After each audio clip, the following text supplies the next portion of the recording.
Hey, everybody out there. Welcome back to the show. And this time I have my very special guest. Would you like to introduce yourself, special guest? This is Christopher Robin Miller. There he is. I told you I had him. You didn't believe me, but I knew. I knew he was Right. there. Yeah.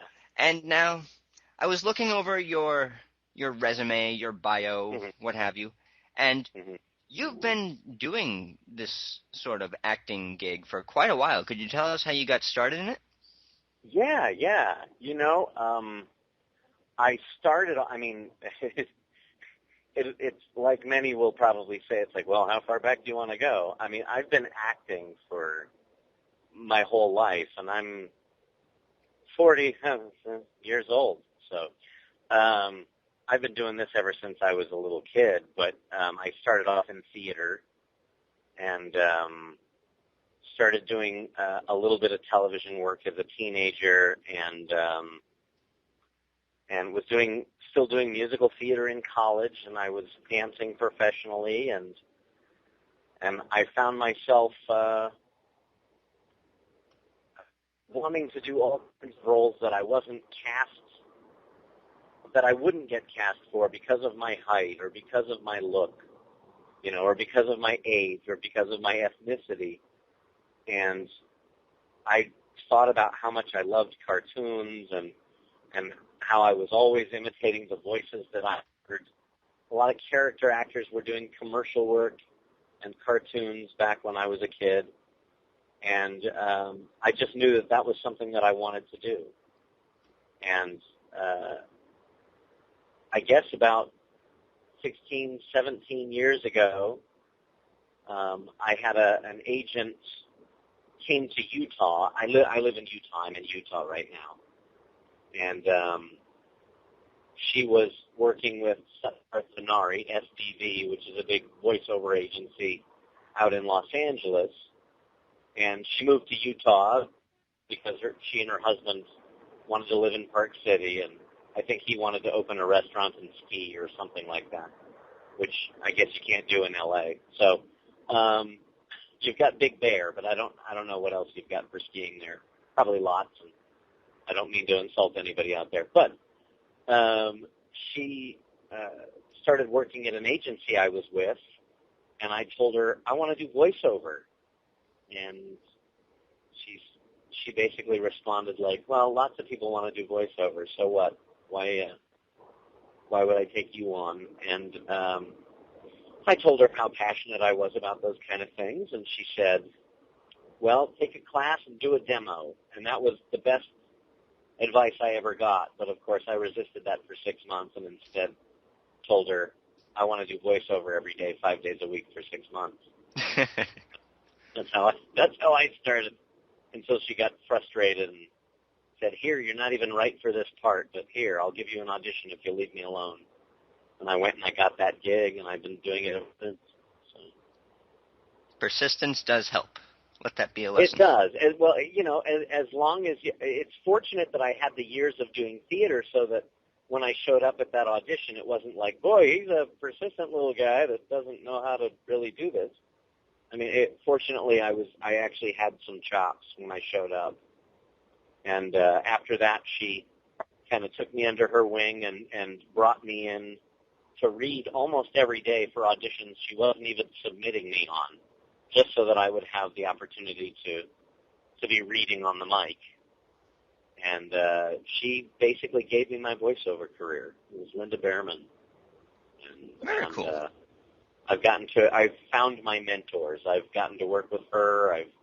I've gotten to work with Ginny McSwain, who directed a lot of shows for Nickelodeon back in the day. She came and did a workshop with Linda, and she directed episodes of Winnie the Pooh, and as well as Rugrats and all kinds of things. And I've worked with Leigh Gilbert, who is out in Los Angeles, who is a great voiceover teacher. And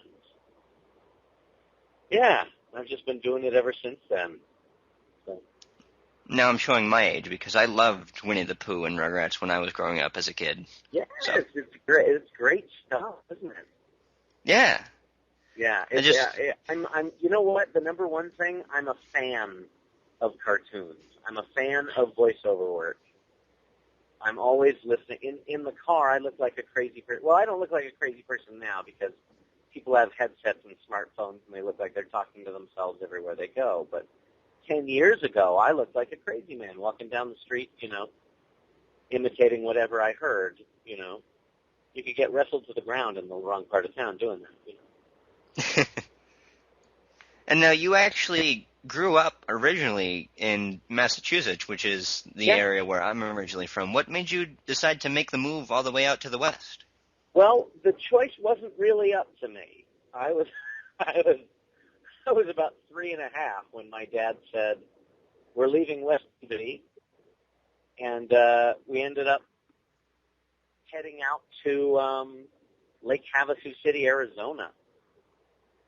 And of all things, I mean, you couldn't get more opposite than that if we had moved to a tropical island,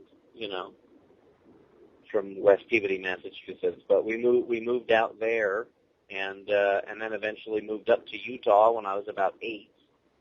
And it's been back and forth between Utah and California ever since then for me. So I miss it back east. My whole family's Easterners, definitely. But you have made the best of your career out west. You Yeah. use that as your springboard. Yeah. Oh, absolutely. In fact, that's one of the things I love about living where I do is that we're everywhere and nowhere at the same time. So it's a very normal place. I'm surrounded by a very different sensibility than when I'm in Los Angeles, where you're surrounded by artists. You could look at Salt Lake and say it's very provincial, but the truth is it's a really great place to live. You've got normal neighbors and kids, and it's just, it's like most of the country. It's just, it's regular folks, and what I do seems quite novel. It's quite a novelty. It's like, ooh, you're an actor, but it's really cool living here. And in the digital age, you can kind of live anywhere if you know how to do this kind of work, and you can do it from there. So I do work all over the country from here. Technology has really helped with that. Have you seen any advancements that have made your job easier? Yeah, I'll tell you. I mean, it's so new for me. I mean, for you, you're younger than I am, I'm sure, and so you kind of grew up with computers around all the time, right? Yeah. Yeah. Well, I graduated from high school without ever touching a computer keyboard, so that's how different my world is. I always feel like an old grandpa saying, "Telephone calls were a dime when I was a boy," because it was so different for me. And now in my house, I have my computer with a little, M-Box set up for Pro Tools, which I wouldn't even need that. I could probably use freeware and do the audio editing, and I have my microphone, and I do all my voiceover auditions from home, and I send them off to my agent, who promulgates them out to all of the ad agencies and production houses that are having auditions for their commercials and their cartoons and whatever it is that they're trying to get cast. And so that's really kind of nice. So instead of showing up in my pajamas at a professional studio, I'm doing that at home. It definitely seems that the voiceover world is one of the worlds that technology has helped the most, because you can be anywhere and send anyone anything. But one of the mistakes that people can make because the technology is so accessible is that they think that you get the equipment and you're in. And it's very much like anything else. I mean, anybody can buy a sketch pad and a pencil, but it's the work that will make you an artist. And go for it. I mean, everybody should go for it that likes it. And it's like you can have a piano in your house, but that doesn't mean you're going to play at Carnegie Hall. But you do have a piano right there in your house you can sit down at and play, which is pretty cool. And it's Definitely. the same way with voiceover. So I encourage people that love it to get into it, but you've got to be simultaneously, like really passionate and really trying to move forward really hard, but you also have to be patient at the same time. Right. And we've sort of been Yeah. jumping around the main Yeah. focus that I think a lot of people are looking for here with these Yeah. general questions, but could you tell Sure. us a little bit more about your role as Professor Layton and how you managed to get Oh, that? that was amazing. Incidentally, that's one of the it's so odd. But that's just an audition that I did through my agency. It was one of thousands of auditions that came through, and it was really exciting to me. I remember it being material that I thought, "Ooh, what is this?" And my agent told me that it was a video game, and I said, "Well, this is full of dialogue, like it's a full-on show." And she said, "Well, do your best. They want British, dialects for these characters." And auditioned for it, and like I do with all my auditions, I did a brain dump after I auditioned, which means I just forget about everything that I did, so that I don't sit at home and chew my fingernails and wonder if I got the part. I just, my wife will ask me, "What'd you do today?" I don't know. I don't remember. But I did the audition, and a couple weeks later, they contacted me and said, "You've got the part. In fact, you've got a few parts." And I do the voice of Professor Layton, and I also do Inspector Chelmy, who's kind of his foil. He's a good guy, but he doesn't like Professor Layton very much. And then I also got Don Paolo, the arch villain, nemesis to Professor Layton. So You I make do up all of those positions. a good about half the cast for any of the respective games there. I'll tell you, it is so much fun, and I really enjoy doing it. The Royal Pronunciation British, the very British RP, Professor Layton is so much fun, and then I'm much more working class, like a big burly jowly guy to do Inspector Chelmy, and then of course I just kind of maximize my nasal obnoxiousness for Don Paolo. Just scream really high with my nasal voice, and it's just loads of fun. It reminds me, those characters remind me of voices that I heard as a child. There were a lot of character actors doing television back then, and I loved their voices. You'll hear them in old Disney films too. Yeah, they do seem very relatable.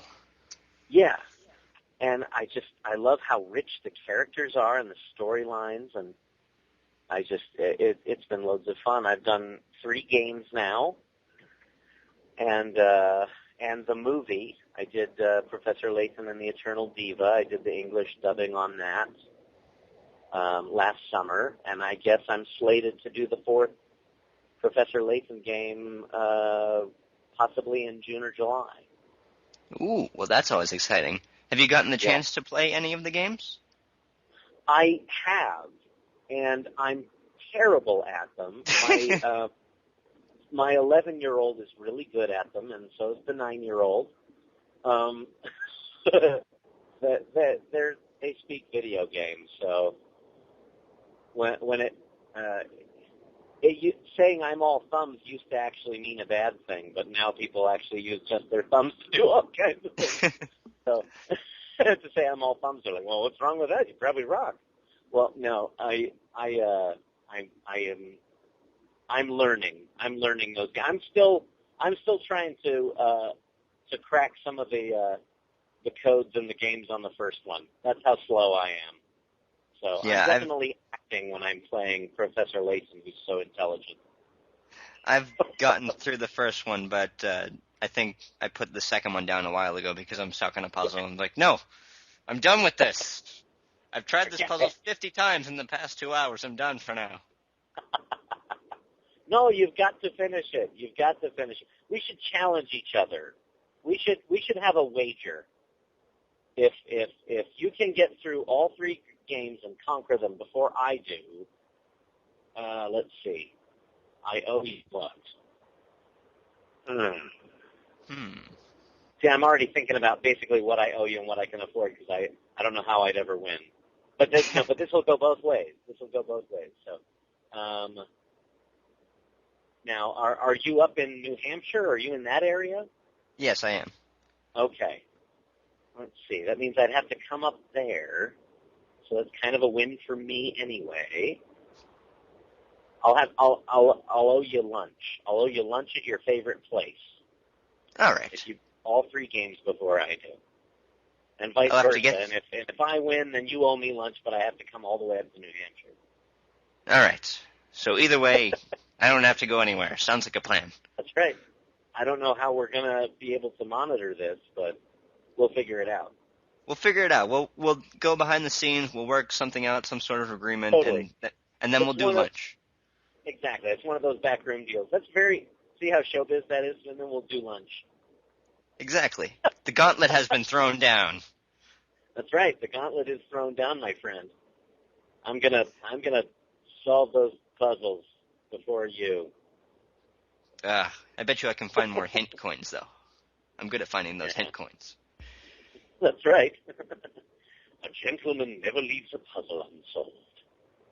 Indeed, and I think on that note, we're going to take a very quick commercial break, but don't go anywhere because we will continue this right back when we get back. So keep it tuned to your favorite station. Everything you want and nothing you don't. Do you know what's on 918 The Fan? A bunch of our crap. Good heavens. You know what's not on 918 The Fan? A bunch of your crap. Balderdash, I say. Want your crap on 918 The Fan? Quite so, good fellow. Then send your crap titled Fan Friday Submissions to kibs@918thefan.com, and we might just post it up for all the world to see. What do you have to lose? Nothing. Nothing, I say. Quite so. Quite right. Yes, jolly good. Cheerio. Pip, I say. Ah, yes, good sir. Hey, everybody out there, you're still tuned in to 91.8 The Fan, and I still have my special guest with me this time. That's right. Yes. Professor Layton. He's still here. See? That's right. Only one time. Everybody gets one. Now he's That's right. stuck with us for the whole interview. For the whole thing. Whole thing. But aside from just, the voiceover stuff you do a bunch of other stuff, too. Could you tell us more about that? Yeah. Yeah, sure. I act on camera. I've done a few movies for Disney Channel. I've done a lot of work for CBS over the years, and a few motion pictures here and there. I still do that work, and I love it. But voiceover is just about my favorite thing. I guess the thing that most young people knew me for was playing the troll in the Return to Halloween Town movie on Disney Channel. And that was tons of fun. That was 3 hours in the makeup chair every morning.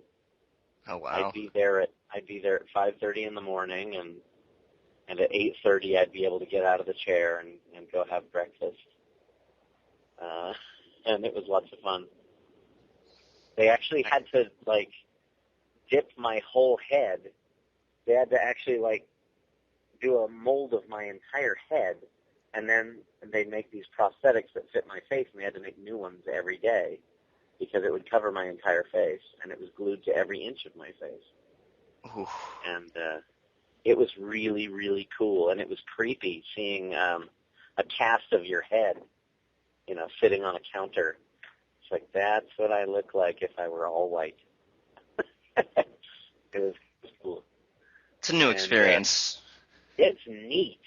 It is so neat. I get to do all these things that when I was a little kid, it was just, I want to do that, and I get to do that, and then they pay me. It's kind of fun. That's one of the best parts, getting paid to do it. Totally. Yeah. I really love it. I've been able to take care of my family for several years now on doing work as an actor, and I feel like I'm one of the luckiest people alive. So, but one of the funnest things about that was the makeup, because I was on set for about 3 weeks of shoot, and then we also did a week of promo stuff out in Los Angeles. We shot the movie in Salt Lake in Utah, and then the promos were done in Hollywood, and nobody in the cast knew what I looked like. I mean, we spent, 12 to 18 hours a day with each other, talking to each other, and they knew me by my voice. So it was an on-camera job where people only knew me by my voice. And then I would step out of the trailer because it would take another hour to get out of makeup. And if anyone was still there, I would step out of the trailer with my face, and nobody knew who I was. They were like, excuse me, do you belong there? Oh, yeah, I'm just going to my car. Oh, okay. They never quite knew who I was. I went to a cast party, and everyone was like, who's this guy, crashing our party? And then I started talking, and they were like, oh, it's Chris, got excited. It was fun. A literal floating head. Exactly. So I love what I do. And, it's makeup and costumes, and when it's voiceover, you're really kind of doing all of that too. When you do a voice, instead of applying makeup to your face, you're actually playing around with features of your voice and your mouth in such a way that you're kind of pretending like you have a different shaped skull to make a different sound. So it's kind of like doing makeup internally. Makeup for your throat. Yeah. Ew, gross. But yeah, well. It is like that. That would not sell if we termed it that way. Probably not, no. My throat rouge. I think the hardest part about the whole experience for me would be waking up at 5:30. Yeah, that's kind of hard. But what's nice is I'm in the chair. Do I really need to be awake? Not really. That's true. I pretty much maybe it would be better to be asleep while they dip your head into the cast mold. Yeah. What was that again? Maybe it would be better to be asleep when they dip your head into the casting mold. Yeah, probably would be. Yeah, people get claustrophobic and they have to do it over again. What was weird, I had never had that done before in my entire life, and within a 2-week period, I did 2 movies where they had to do head casts of me, 2 different companies. Oh, wow. So in fact, 2 weeks before I did Halloween Town, they had to do a head cast of me to play so that they could build a dead body version of me for a Sci-Fi Channel movie called Ice Spiders. And I played a hunter in that gets killed by a giant radioactive spider. And it's a ridiculous movie, but it was a lot of fun to do. Nobody ever survives in those sci-fi movies. No, they never do. In fact, my friend and I, Paul Kiernan, who's a wonderful actor, and in fact, he directs shows all over the world. It's like, I'm directing at an opera house in Italy, and yet when he's not doing that, he's here, and we do our fun little jobs together. We were playing these 2 hunters that get killed in the first 15 minutes of the movie, and Paul and I were saying we should make a career out of being the guys who just get killed in the first 10 minutes of every horror movie. That could just be our thing. Hey, you're that guy who died in that one movie, aren't you? Oh, no, I died in all of them. Yeah, that would be, that would just be, we'd have a lot of fun because we'd only be shooting for 2 days on every movie, and then they feed you, and then you leave. There you go. Yeah, it's not like a real adult job. It's hard work, but it's not like a real adult job. I feel like I'm getting paid for what I got in trouble in school for, But that's all the beauty of it. Exactly. Miller's talking again. Now they just put me in a padded room and they give me money. Yeah. So it's pretty nice. And I'll tell you, the Professor Layton things are like the first anime stuff I've ever done. And it's a whole different world. And the fans they genuinely love this medium. And that's been a lot of fun for me too. And would you say since you have experience in both, would you say that the looping for the Professor Layton stuff is necessarily more difficult?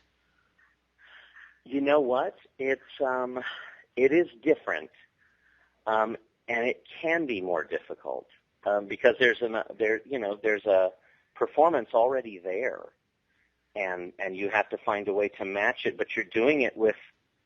It's not just a different language because you're not doing literal translations. And let me be clear, I'm not the genius who's doing the translating. They have people there doing brilliant translating work. Ann Lin and Julian Chunovic that work for Nintendo do just wonderful work interpreting and retooling the games too, so that they work for a different audience.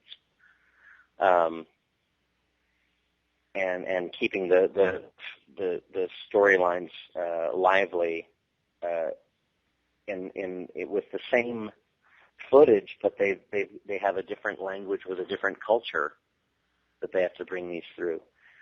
One of the odd things about it sometimes is that sometimes something in Japanese is going to be 2 mouth movements, like it's 2 syllables, and then I'm supposed to say something that's 8 syllables long, and I have to fit it in the same amount of time. And it's like, oh, how do I do that and make this performance, alive, so that I'm not just being a voice saying these words, and also having it fit. And they work really hard to do that. And sometimes it's the other way, where I'll be saying, all right, that's great. And then the mouth is going ba ba ba ba ba ba ba ba ba ba ba ba ba ba for another 12 movements. And so sometimes when I'm in the booth and we've looked over a scene, and they'll say, well, find a way to make it fit, and I'll add words, and they'll say, well, you can't add words, and then I end up stretching it out, and then it's, that looks weird because the mouth moved 3 times within every long vowel sound you made. And sometimes we end up rewriting after we laugh, because I'll do something like, that's good, sounds great, ba ba ba ba ba ba ba ba ba, because I don't know what else to do for it. They're like, no, Christopher, don't do that. But we have a good time. The challenge of it is what makes it really fun. And yes, anime dubbing is tough. It's tough, and it's really worthwhile. But it's made easier by having we have these interpreters and animators in there working with you, and someone directing you.